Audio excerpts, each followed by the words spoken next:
پاکستان کے فورن ریلیشنز میں اب ہم دیکھتے ہیں کہ پاکستان کے انڈیا کے ساتھ کیسے تعلقات ہیں اور پاکستان کی انڈیا کے ساتھ کیا فورن پالیسی ہے۔ پاکستان اور انڈیا کے تعلقات شروع دن سے، جب سے پاکستان آزاد ہوا ہے، کوئی اچھے تعلقات نہیں ہیں۔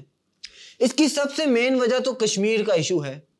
جب پاکستان آزاد کرا لیا گیا تھا تو ہوا کچھ یوں کہ کچھ پرنسلی سٹیٹس تھیں جن میں کشمیر بھی شامل تھا، جن کو یہ حق دیا گیا تھا کہ وہ کسی بھی سٹیٹ کے ساتھ چلے جائیں، آیا وہ انڈیا کے ساتھ ہونا چاہتے ہیں یا وہ پاکستان کے ساتھ ہونا چاہتے ہیں۔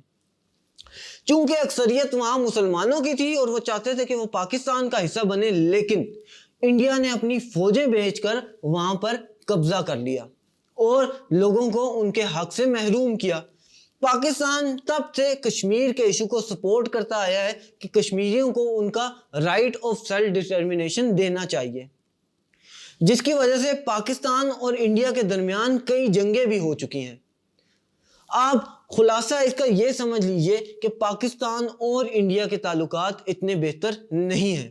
Pakistan joint Setu in 1954 and سینٹو in 1955۔ Pakistan نے ان دونوں آرگنائزیشنز کو یا ان دونوں ملٹری ٹیکنیکس کو یا ایڈوانسمنٹس کو اس لیے جوائن کیا تھا کہ پاکستان یو ایس کا الائے بنا تھا، اور الائے بنا تھا اگینسٹ سوویتس۔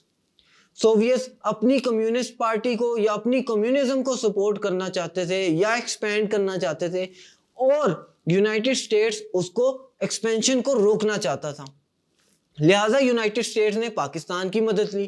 اب دوسری طرف رشیا تھا، جس کے پاکستان سے کوئی اچھے تعلقات نہ تھے، لیکن انڈیا کے کافی اچھے تعلقات تھے رشیا کے ساتھ۔ اب ایک طرف یو ایس اور پاکستان تھے، دوسری طرف رشیا اور انڈیا تھے۔ یہ بھی ایک وجہ بنی کہ پاکستان اور انڈیا کے ریلیشنز آج تک اتنے اچھے نہیں ہیں، کیونکہ آغاز میں ہی دونوں الگ الگ بلاک کا حصہ بن گئے تھے اور ہیٹرڈ اس سے مزید بڑھتا چلا گیا۔ In 1962, Indian forces tried to make an aggressive move into the Chinese territory but had to suffer a humiliating defeat. ہوا کچھ یوں کہ 1962 میں انڈیا نے چائنیز ٹیریٹری پر حملہ کیا، لیکن چائنیز نے ایسا رسپانس دیا کہ ان کو ہیوملیٹنگ ڈیفیٹ کا سامنا کرنا پڑا۔ اب اس ڈیفیٹ کو چھپانے کے لیے انہوں نے 6 ستمبر کو پاکستان پہ حملہ کیا۔ یہ سپتمبر 6 1965 میں پاکستان میں حملہ کیا گیا اور یہ جنگ 7 دن تک جاری رہی۔ جس طرح چائنا نے انڈیا کو ہیوملیٹنگ ڈیفیٹ دی تھی، پاکستان نے بھی انڈیا کو اسی طرح کی ہیوملیٹنگ ڈیفیٹ دی۔ اس کے بعد مزید تعلقات خراب ہوتے گئے۔ 1971 کی وار ہوئی، جس میں ایسٹ پاکستان ویسٹ پاکستان سے علیحدہ ہو گیا۔ اس وار کے بعد ساتھ ہی ساتھ نیوکلیئر ٹیسٹ کا آغاز ہوا۔ جب انڈیا نے نیوکلیئر ٹیسٹ کیے تو پاکستان نے اس کے مقابلے میں بھی نیوکلیئر ٹیسٹ کیے، اور ان کنٹریز کے درمیان اینیموسٹی مزید بڑھتی چلی گئی۔ گویا یہ آپ کہہ لیں کہ تب سے لے کر جب سے یہ آزاد ہوئے ہیں آج تک ان دونوں کے روابط کچھ اتنے اچھے یا کچھ خاص نہیں رہے۔ ساتھ ہی ساتھ اگر ہم دیکھیں تو سیاچن کا ایشو ہے۔ سیاچن میں بھی پاکستان اور انڈیا کی آپس میں جنگ ہوئی، جس کے بعد مزید تعلقات خراب ہوتے گئے۔ In 1990, Kashmir freedom fighters started another round of active resistance against the Indian occupation. Indian charged Pakistan of sending infiltrators into Kashmir Valley and deployed more troops in occupied Kashmir. اب انڈیا نے کشمیر پر قبضہ کر رکھا ہے تو لازمی بات ہے وہاں کے لوگ چاہیں گے کہ ان کو آزادی ملے۔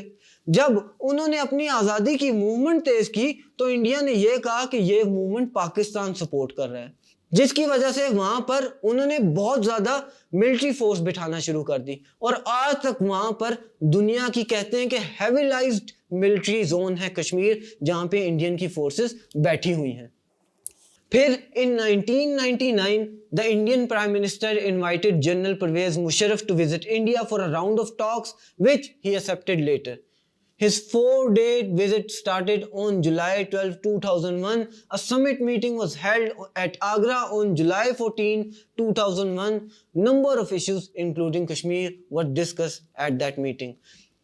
پاکستان تو یہ چاہتا تھا کہ ٹریڈ بہتر ہو، اکانومی بہتر ہو، دونوں ممالک کے ریلیشنز اچھے ہوں، اور ساتھ ہی ساتھ کشمیر ایشو کا مسئلہ بھی سالو ہو جائے، لیکن انڈین گورنمنٹ یہ نہیں چاہتی تھی۔ کہ کشمیر کا مسئلہ ریزالو ہو، جس کی وجہ سے یہ پلان بھی دھرے کا دھرا رہ گیا اور اس کی کوئی خاطر خواہ نتائج سامنے نہیں آئے۔ ہوا یوں کہ پاکستان اور انڈیا کے تعلقات مزید خراب ہوتے چلے گئے۔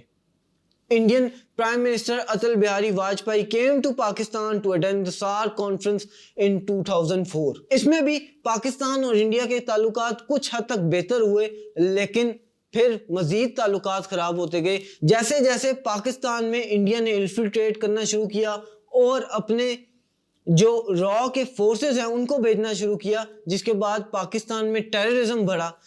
جب بھی پاکستان میں کوئی ٹیررزم ہوتا تھا اس کی کہیں نہ کہیں لنک انڈیا کے ساتھ موجود تھی، جس کی وجہ سے پاکستان اور انڈیا کے آج اس 20ویں صدی میں بھی تعلقات اتنے اچھے نہیں ہیں۔ یہ بات میں آپ کو باور کراتا چلوں کہ پاکستان ہمیشہ یہ چاہتا ہے کہ اس کے انڈیا کے ساتھ اچھے تعلقات ہوں، لیکن انڈیا نے آج تک اس کا اچھا رسپانس نہیں دیا۔ آگے چل کر ہم دیکھیں گے کہ پاکستان کے اسلامک ریپبلک آف ایران کے ساتھ کیسے تعلقات ہیں اور یہ کس طرح مستحکم ہوتے ہیں۔